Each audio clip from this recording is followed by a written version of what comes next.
IMD India metrological department నుంచి 134 ఉద్యోగ ఖాళీలకు సంబంధించిన భర్తీకి నోటిఫికేషన్ విడుదలైంది. ఇందులో మనకు ప్రాజెక్ట్ సైంటిస్ట్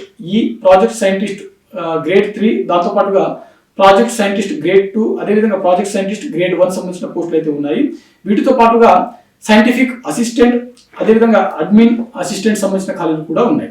ఒకసారి వీటికి సంబంధించిన ఖాళీలు ఎడ్యుకేషన్ క్వాలిఫికేషన్ చూసినట్లయితే ప్రాజెక్ట్ సైంటిస్ట్ ఈకి సంబంధించినటువంటి వేకెన్సీస్ చూసినట్లయితే ఒకటి ఉంది. అదేవిధంగా ప్రాజెక్ట్ సైంటిస్ట్ గ్రేడ్ 3కి సంబంధించినటువంటి వేకెన్సీస్ చూసినట్లయితే 13 ఉన్నాయి. ప్రాజెక్ట్ సైంటిస్ట్ గ్రేడ్ 2కి సంబంధించినటువంటి వేకెన్సీస్ చూసినట్లయితే 29 ఖాళీలు అయితే ఉన్నాయి.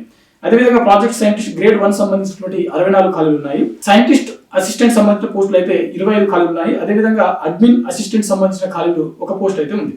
సో వీటికి సంబంధించినటువంటి ఒకసారి ఎడ్యుకేషన్ క్వాలిఫికేషన్ చూసినట్లయితే ప్రాజెక్ట్ సైంటిస్ట్ ఈ మరియు ప్రాజెక్ట్ సైంటిస్ట్ గ్రేడ్ 3, 2, గ్రేడ్ 1 సంబంధించిన ఖాళీలు అయితే అన్నిటికీ సంబంధించిన ఎడ్యుకేషన్ క్వాలిఫికేషన్ సేమ్. అవి ఎంఎస్సి లేకపోతే బీటెక్ లేకపోతే ఎంటెక్ సంబంధించిన అభ్యర్థులు ఎవరైతే ఉన్నారో వారందరూ కూడా ఈ పోస్టులకు దరఖాస్తు చేసుకోవచ్చు. ప్రాజెక్ట్ సైంటిస్ట్ ఈకి సంబంధించినటువంటి ఈ పోస్టులకు దరఖాస్తు చేసుకున్నటువంటి అభ్యర్థులకు మినిమం 11 సంవత్సరాల ఎక్స్పీరియన్స్ అనేది ఉండాల్సి ఉంటుంది. అదేవిధంగా గ్రేడ్ 3కి సంబంధించిన పోస్టులకు దరఖాస్తు చేసుకున్నటువంటి అభ్యర్థులకు మినిమం 7 years అనేది ఎక్స్పీరియన్స్ ఉండాల్సి ఉంటుంది. అదేవిధంగా సైంటిఫిక్ అసిస్టెంట్ సంబంధించినటువంటి పోస్టులకు దరఖాస్తు చేసుకున్నటువంటి అభ్యర్థులకు ఎడ్యుకేషన్ క్వాలిఫికేషన్ చూసినట్లయితే బ్యాచిలర్ డిగ్రీ అది కూడా కంప్యూటర్ అనేది ఒక సబ్జెక్ట్ గా ఉండాల్సి ఉంటుంది. లేకపోతే అభ్యర్థులు ఎవరైతే ఐటీ కానీ ఎలక్ట్రానిక్ కానీ టెలికమ్యూనికేషన్ సంబంధించినటువంటి డిపార్ట్మెంట్లలో బీటెక్ చేసినటువంటి అభ్యర్థులు కూడా ఈ పోస్టులకు దరఖాస్తు చేసుకోవచ్చు. అదేవిధంగా అడ్మిన్ అసిస్టెంట్ సంబంధించిన పోస్టులకు బ్యాచిలర్ డిగ్రీ ఉంటే సరిపోతుంది. అంటే ఏ రంగంలో అయినా సరే మీరు బ్యాచిలర్ డిగ్రీ పాస్ అయితే సరిపోతుంది. కాకపోతే కంప్యూటర్ స్కిల్స్ అనేది కంపల్సరీ ఉండాల్సి ఉంటుంది. మరి వీటికి సంబంధించినటువంటి ఏజ్ లిమిట్ చూసినట్లయితే అభ్యర్థులకు ప్రాజెక్ట్ సైంటిస్ట్ ఈకి సంబంధించినటువంటి పోస్టులు ఏవైతే ఉన్నాయో ఈ పోస్టులకు దరఖాస్తు చేసుకున్నటువంటి అభ్యర్థులకు మాక్సిమం 50 సంవత్సరాలు ఉంటే సరిపోతుంది.